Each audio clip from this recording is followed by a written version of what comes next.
नमस्कार दोस्तों, आप सभी का स्वागत है आपके अपने YouTube परिवार में। दोस्तों आज हम CDP प्रैक्टिस करने वाले हैं।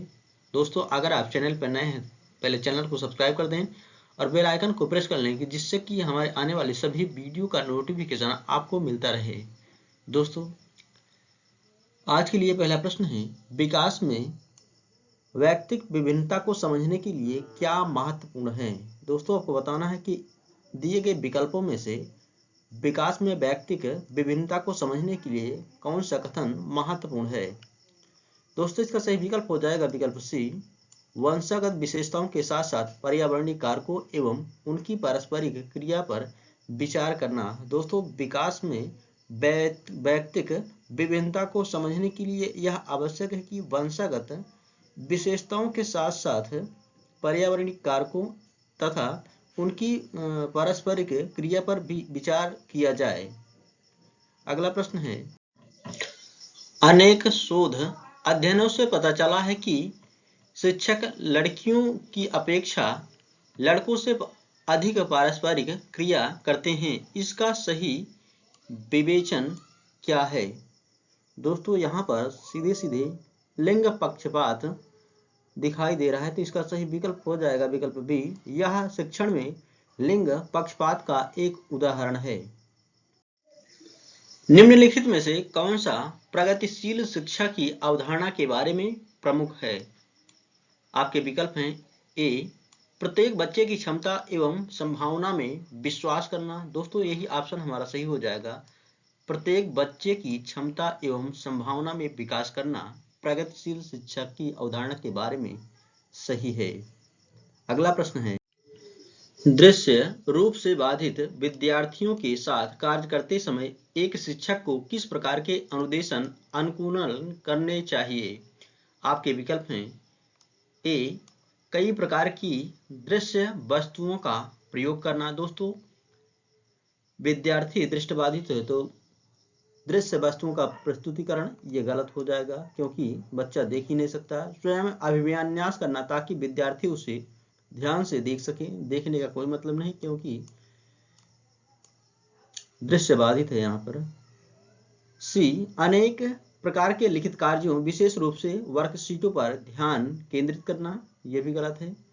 डी है स्पष्ट रूप से बोलना तथा छूकर महसूस करने वाली सामग्रियों का अधिक मात्रा में प्रयोग करना। ऑप्शन डी सही हो जाएगा, स्पष्ट रूप से बोलना तथा छूकर महसूस करने वाली सामग्रियों का अधिक मात्रा में प्रयोग करना।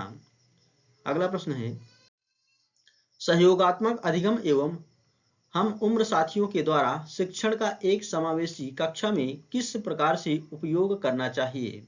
आपके विकल्प हैं, ए सक्रिय रूप से हतोत्साहित करना चाहिए। दोस्तों हतोत्साहित क्यों करना है। बी है कभी कभी प्रयोग करना चाहिए। सी है प्रयोग नहीं करना चाहिए। डी है सक्रिय रूप से आगे बढ़ाना चाहिए। दोस्तों यही सही ऑप्शन हो जाएगा डी, सक्रिय रूप से आगे बढ़ाना चाहिए। सहयोगात्मक अधिगम एवं हम उम्र बच्चों में समावेशी कक्षा को सक्रिय रूप से आगे बढ़ाना चाहिए। इसके लिए विभिन्न प्रकार की खेल प्रतियोगिता का आयोजन करना, विभिन्न क्रियाकलापों के लिए विद्यार्थियों का समूह बनाना इत्यादि प्रक्रिया अपनाई जानी चाहिए। अगला प्रश्न है, निम्नलिखित में से कौन सा समावेशी कक्षा में सबसे अधिक महत्वपूर्ण है। आपके विकल्प हैं, मानकीकृत परीक्षण। दोस्तों मानकीकृत तो वैसे भी नेगेटिव होता है, तो ये ऑप्शन ए गलत हो जाएगा। बी है प्रतियोगी अधिगम को बढ़ावा देना, कोई मतलब नहीं है। विशिष्ट शिक्षा योजना, जी हाँ दोस्तों सी वाला ऑप्शन सही हो जाएगा, विशिष्ट शिक्षा योजना। दोस्तों विशिष्ट शिक्षा योजना समावेशी कक्ष में सबसे महत्वपूर्ण होती है। यह शिक्षा शारीरिक, मानसिक तथा प्रतिभाशाली और विशिष्ट गुण संपन्न बालकों के लिए अपनाई जाती है। विशिष्ट कक्षाओं में बुद्धिमान छात्रों को अग्रसर होने का अवसर मिलता है, लेकिन शिक्षक को ऐसे बालकों को सामान्य कक्षा में कार्य के प्रति प्रेरित करने में समस्या भी आती है। अधिगमकर्ताओं एवं उनकी प्राथमिक विशेषताओं के मिलान युग्मों में से निम्नलिखित में से कौन सा सही है। आपके विकल्प हैं, ए दे रहा है पठन अक्षमता, अधिगमकर्ता, धारा प्रवाह, पढ़ने एवं लिखने में कमी। दोस्तों यही ऑप्शन हमारा सही हो जाएगा, ऑप्शन ए। पठन अक्षमता जो है बिल्कुल सही सुमेलित है, अधिगमकर्ता, धारा प्रवाह, पढ़ने में एवं लिखने में कमी। एक समस्या को मूल एवं अपसारी समाधानों के साथ करने की योग्यता निम्नलिखित में से किसकी एक प्राथमिक विशेषता है? आपके विकल्प हैं ए क्षतिग्रस्त बच्चों की, बी दे रहा है सृजनात्मक बच्चों की, सी है अधिगम अक्षमता वाले बच्चों की, डी है अहम केंद्रित बच्चों की। दोस्तों इसका सही विकल्प हो जाएगा विकल्प बी सृजनात्मक बच्चों की। दोस्तों सृजनात्मक बच्चे किसी प्रश्न को मूल तथा अपसारी समाधान के द्वारा हल करते हैं। सृजनात्मक वह मानवीय योग्यता है जिसके द्वारा वह नए रचना या विचारों को प्रस्तुत करता है। अगला प्रश्न है निम्नलिखित में से कौन सा एक संरचनात्मक परिवेश के साथ अनुकूलन नहीं हो सकता है? दोस्तों आपको बताना है कि कौन सा इनमें से संरचनात्मक परिवेश के साथ अनुकूल नहीं हो सकता है। दोस्तों इसका सही विकल्प हो जाएगा विकल्प सी अध्यापक विशिष्ट सत्रावसान मूल्यांकन रणनीतियों को लागू करते हैं तथा प्रक्रियाओं के बजाय प्रदर्शन पर फीडबैक यानी कि प्रतिपुष्टि देते हैं। बाकी सभी जो है संरचनात्मक परिवेश के साथ अनुकूल हैं। अगला प्रश्न है एक शिक्षक को विद्यार्थियों को डैश निर्धारित करने के लिए प्रोत्साहित करना चाहिए बजाय डैश के। दोस्तों आपको बताना है कि खाली स्थान पे कौन कौन से शब्द आएंगे। दोस्तों इसका सही विकल्प हो जाएगा विकल्प डी अधिगम लक्ष्य एवं प्रदर्शन लक्ष्य। एक शिक्षक को विद्यार्थियों को अधिगम लक्ष्य निर्धारित करने के लिए प्रोत्साहित करना चाहिए बजाय प्रदर्शन लक्ष्य के। अगला प्रश्न है निम्नलिखित में से कौन सा अधिगम के सार्थक सरलीकरण के रूप में परिणत नहीं होता है? आपके विकल्प हैं ए दोहराने एवं स्मरण करने को बढ़ावा देना, बी है उदाहरणों एवं गैर उदाहरणों का प्रयोग करना, सी है एक समस्या पर अनेक तरीकों से विचार करने के लिए प्रोत्साहित करना, डी है पहले से विद्यमान ज्ञान से नए ज्ञान को जोड़ना। दोस्तों इसका सही विकल्प हो जाएगा विकल्प ए दोहराने एवं स्मरण करने को बढ़ावा देना। दोस्तों किसी विषय वस्तु को दोहराना एवं स्मरण करना अधिगम की सार्थक प्रविधि नहीं है। इससे बेहतर होगा एक समस्या पर अनेक तरीकों से विचार करें तथा उनके समाधान हेतु बच्चों को प्रोत्साहित करें। इनमें से पहले कौन सा बाह्य अभिप्रेरणा का एक उदाहरण है? दोस्तों इसका सही विकल्प हो जाएगा विकल्प सी मैं अपना गृह कार्य पूरा करती हूँ क्योंकि शिक्षक प्रत्येक नियत कार्य के लिए हमें अंक देते हैं। दोस्तों जब कोई बच्चा जो है गृह कार्य करता है तथा शिक्षक द्वारा इसका जो है मूल्यांकन अंक प्रदान करके किया जाता है तो यह जो है बाह्य अभिप्रेरणा के अंतर्गत आता है। इससे बच्चे उत्प्रेरित होकर गृह कार्य को तेज गति से करते हैं। एक प्राथमिक कक्षा कक्ष में एक शिक्षक को क्या करना चाहिए? दोस्तों आपको बताना है कि एक प्राथमिक कक्षा कक्ष में एक शिक्षक को क्या करना चाहिए। दोस्तों इसका सही विकल्प हो जाएगा विकल्प बी उदाहरण एवं गैर उदाहरण दोनों देने चाहिए। दोस्तों एक प्राथमिक कक्षा में एक शिक्षक को किसी प्रकरण तथ्य या विषय वस्तु को उदाहरण या गैर उदाहरण दोनों तरीके से समझाना चाहिए। निम्नलिखित रणनीतियों में से कौन सी बच्चों में अर्थ निर्माण को बढ़ावा देगी? दोस्तों आपको बताना है कि इनमें दिए गए रणनीतियों में से कौन सी बच्चों में अर्थ निर्माण को बढ़ावा देगी। इसका सही विकल्प हो जाएगा दोस्तों विकल्प डी अन्वेषण एवं परिचर्चा करना।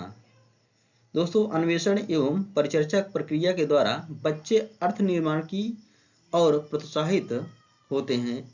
उनमें जो है मानसिक विकास की गति तीव्र होती है, उनमें नवाचार की प्रवृत्ति विकसित होती है। निम्नलिखित में से कौन प्रभावी अधिगम रणनीतियों की उदाहरण हैं? दोस्तों दे रहा है 1 नंबर, लक्ष्य एवं समय सारणी निर्धारित करना, यह भी अधिगम के लिए प्रभावी है, तो बिल्कुल ये तो सही है पहला वाला। संगठनात्मक चार्ट एवं अवधारणात्मक नक्शे बनाना, यह भी है। उदाहरणों एवं गैर उदाहरणों के बारे में सोचना, यह भी है। हम उम्र साथी को समझना, यह भी है। स्वयं से प्रश्न करना, यह भी सही है। तो इसका सही विकल्प बन जाएगा 1, 2, 3, 4, 5 सब सही है।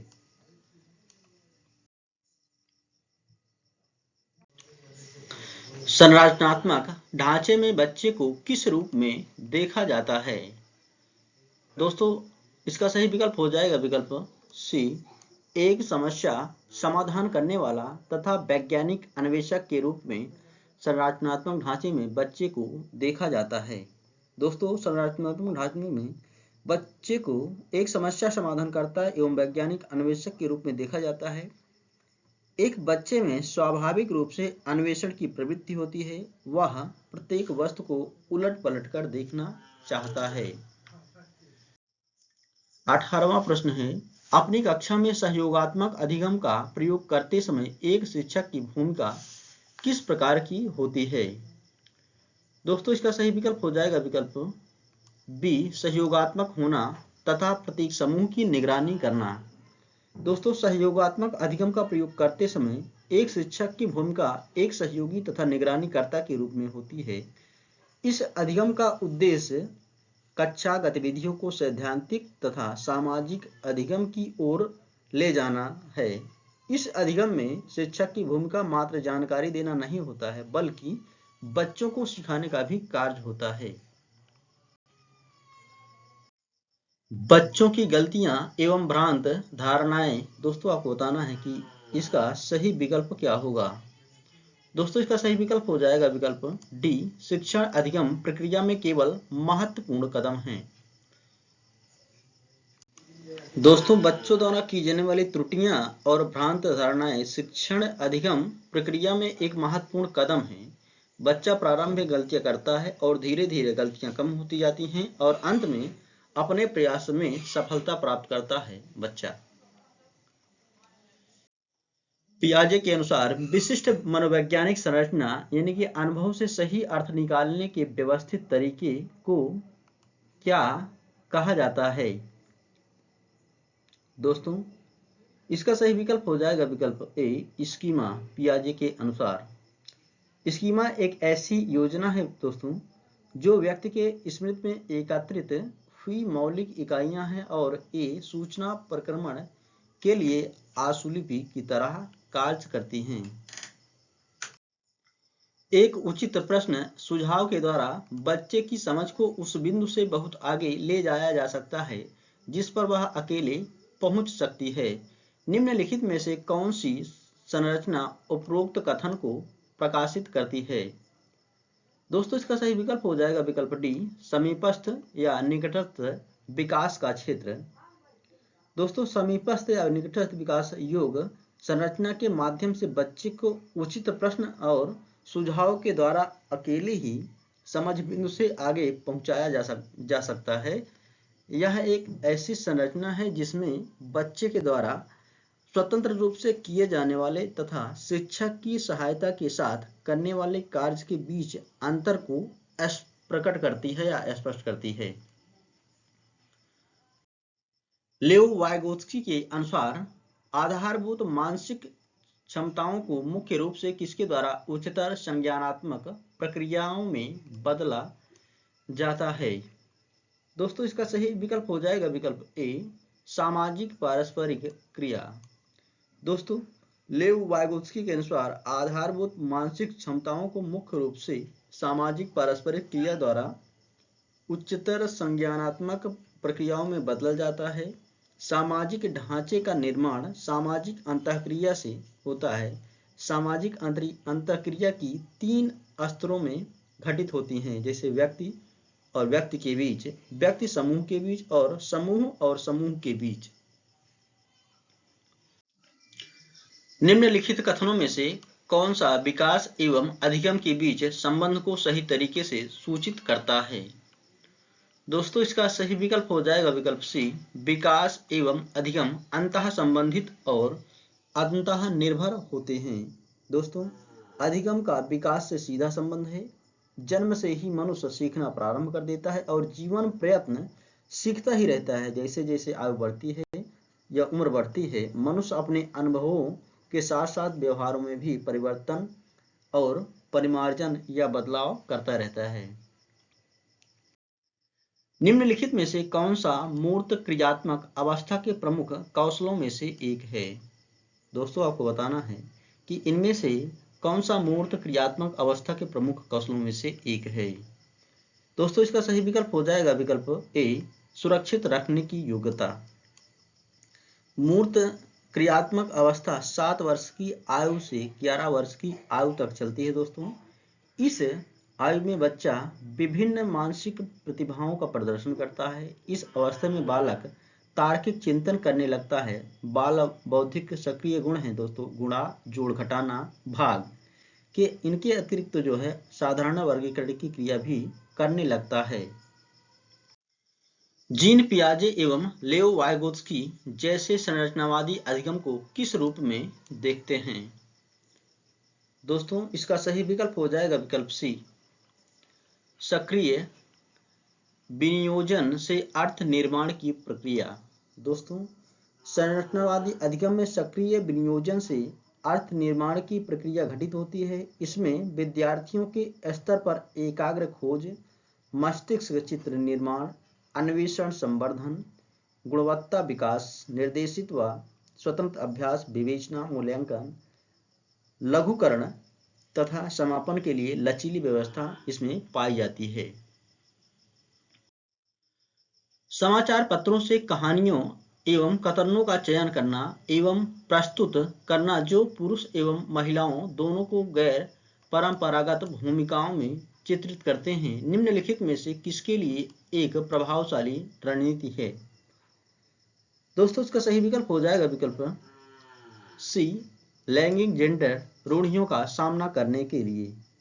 दोस्तों समाचार पत्रों से कहानियों एवं कथनों का चयन करना एवं प्रस्तुत करना जो पुरुष एवं महिलाओं दोनों को गैर परंपरागत भूमिकाओं में चित्रित करते हैं, लैंगिक रूढ़ियों का सामना से संबंधित है।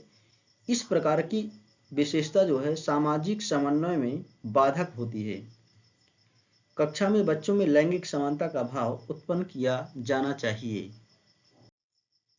निम्नलिखित वर्णन को पढ़िए तथा कोहलबर्ग के नैतिक तर्क की अवस्था को पहचानिए। वर्णन है, अंतःकरण के स्वचयनित नैतिक सिद्धांतों के द्वारा सही कार्य परिभाषित किया जाता है जो कानून एवं सामाजिक समझौते पर ध्यान दिए बिना संपूर्ण मानवता के लिए वैध होता है। दोस्तों आपको बताना है इनमें से कि कौन सा विकल्प सही है। दोस्तों इसका सही विकल्प हो जाएगा विकल्प सी, सार्वभौम नैतिक सिद्धांत अभिविन्यास। दोस्तों सार्वभौम नैतिक सिद्धांत अभिविन्यास में अंतःकरण के स्वचयनित नैतिक सिद्धांतों के द्वारा सही कार्य परिभाषित किया जाता है जो कानून एवं सामाजिक समझौते पर ध्यान दिए बिना संपूर्ण मानवता के लिए वैध होता है। अंतःकरण की नैतिक चेतना जो है सार्वभौमिक होती है, वह प्राणी मात्र के लिए संदर्भित होती रहती है। हार्वर्ड गार्डनर की दोस्तों यहाँ पे होगा के बहुबुद्धि सिद्धांत के अनुसार निम्नलिखित विशेषताओं से युक्त एक व्यक्ति की बुद्धि को किस प्रकार से वर्गीकृत किया जा सकता है? इसकी विशेषताएं हैं, दूसरों की मनोदशा, स्वभाव, प्रेरणा तथा अभिप्राय को उचित तरीके से पता लगाने एवं प्रतिक्रिया करने की योग्यता। दोस्तों इसका सही विकल्प हो जाएगा विकल्प बी, अंतर्वैयक्तिक। दोस्तों दूसरों की मनोदशा, स्वभाव, प्रेरणा तथा अभिप्राय को उचित तरीके से पता लगाने व प्रतिक्रिया करने की योग्यता अंतर्वैयक्तिक कहलाती है। अंतर्वैयक्तिक जो है कौशल के लिए आवश्यक ही प्रभावी संप्रेषण हो, सकारात्मक अभिवृत्ति, श्रव्य तत्परता तथा संवेग प्रबंधन आवश्यक हैं। बच्चों के मूल्यांकन के लिए निम्नलिखित में से कौन से कारण होने चाहिए? नंबर 1 है बच्चों को गैर उपलब्धि वाले, निम्न उपलब्धि वाले, औसत एवं उच्च उपलब्धि वाले के रूप में अलग करना एवं नाम देना। दोस्तों ये तो गलत हो जाएगा। 2 है कक्षा में शिक्षक अधिगम प्रक्रियाओं में सुधार, ये सही है। समय के साथ हम बच्चों में होने वाले अधिगम परिवर्तनों एवं प्रगति के बारे में पता लगाना, ये भी सही है। बच्चे की क्षमताओं, संभावनाओं, सशक्त पक्षों एवं चुनौतीपूर्ण पक्षों के बारे में माता पिता के साथ चर्चा करना, यह भी सही है। इसका सही विकल्प बनेगा 2, 3 और 4। 2, 3 और 4 विकल्प बी सही हो जाएगा। निम्नलिखित में से कौन बच्चे के समाजीकरण में एक महत्वपूर्ण भूमिका अदा करते हैं? नंबर 1 है मीडिया, ये तो करते हैं भाई। 2 है विद्यालय, यह भी सही है। परिवार, यह भी सही है। और पास पड़ोस, ये सही है। तो इसका सही विकल्प बन जाएगा विकल्प सी। 1, 2, 3 और 4 ये सभी बच्चे के समाजीकरण में महत्वपूर्ण भूमिका अदा करते हैं।